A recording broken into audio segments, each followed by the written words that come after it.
back halls are strictly off limits. Little one, I'm not a kid, I'm... An intruder, I know.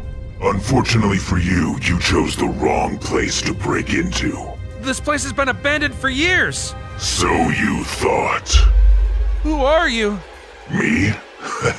I'm the very founder of this school, and the proud mascot. I am Banban. You see, I was a human once, much like you. I had a family and everything. A mother and a father and a sister, all of whom were the bane of my existence. I was a standoffish child. I had no friends, and I spent most of my time in my room, alone, playing with toys. Not that my parents ever noticed anyway. No, they had another child to focus on. My sister. Our entire lives, she was the perfect child. A star athlete, a star scholar, a musical prodigy, an artist.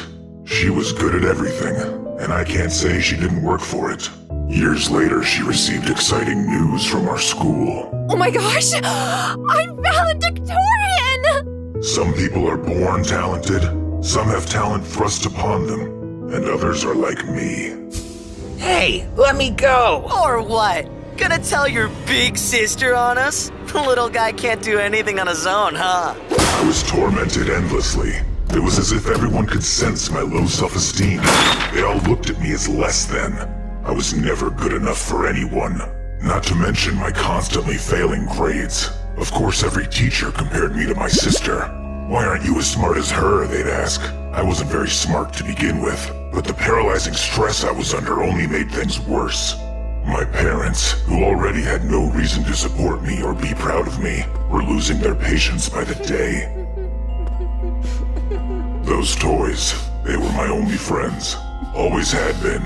What kind of high schooler was I? Nobody to hang out with, nobody to call on the phone, playing with toys and crying on my bedroom floor. One day, I got fed up. I fought back.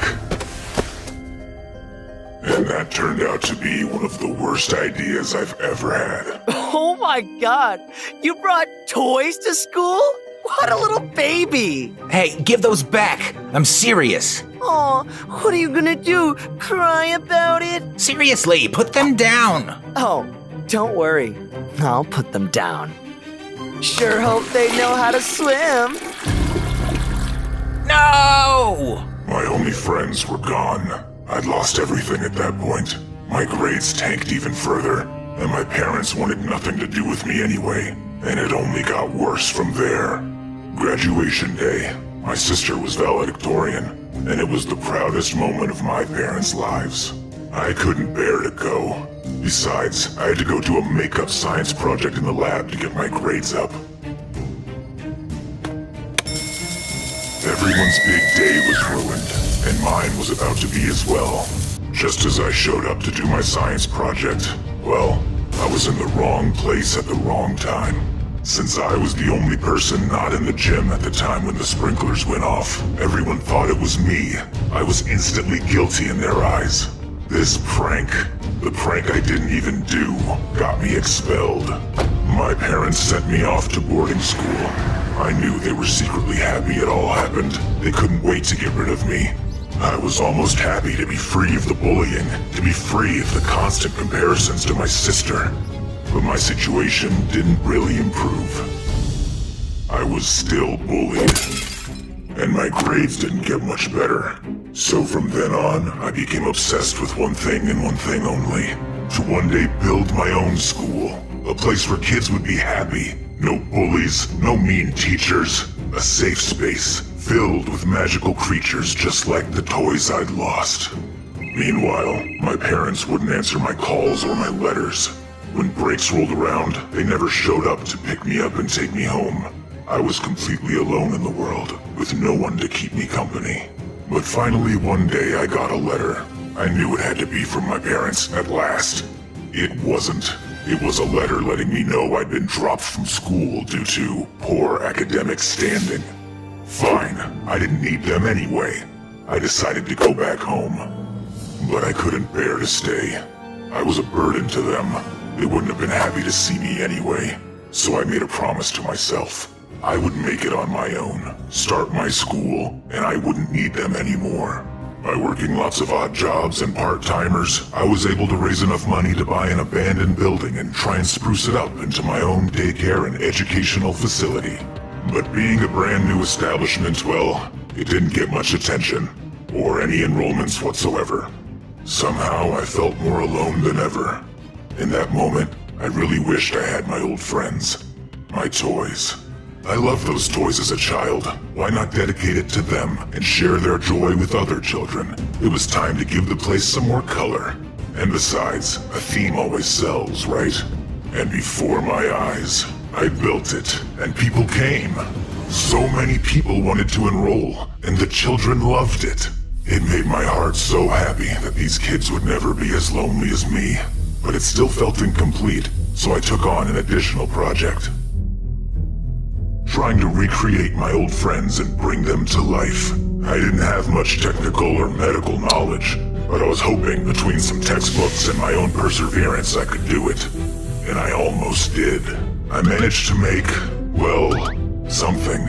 But I realized the world wasn't ready to see what I had created. I decided never to share my failed experiment, and I had him live in the basement alone. Clearly I was missing something in my calculations, but I never figured out what it was. So I inserted a new variable, myself.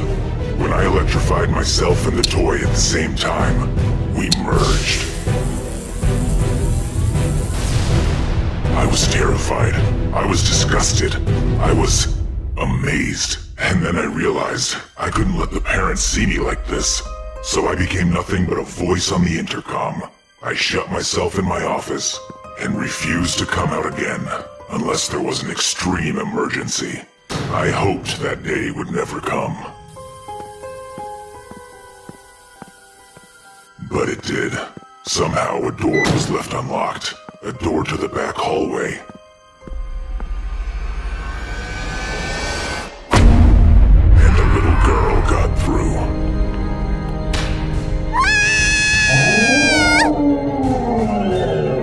Unhand her. It was a miracle I found her. That little girl almost never made it out. But I had revealed myself to the children, and they were absolutely terrified, as they should be. I was a living monster. Of course, they told their parents, who pulled them out of school immediately. Before my eyes, we went from the most prestigious kindergarten in town to completely barren. They viewed me as a monster. So, I've become one.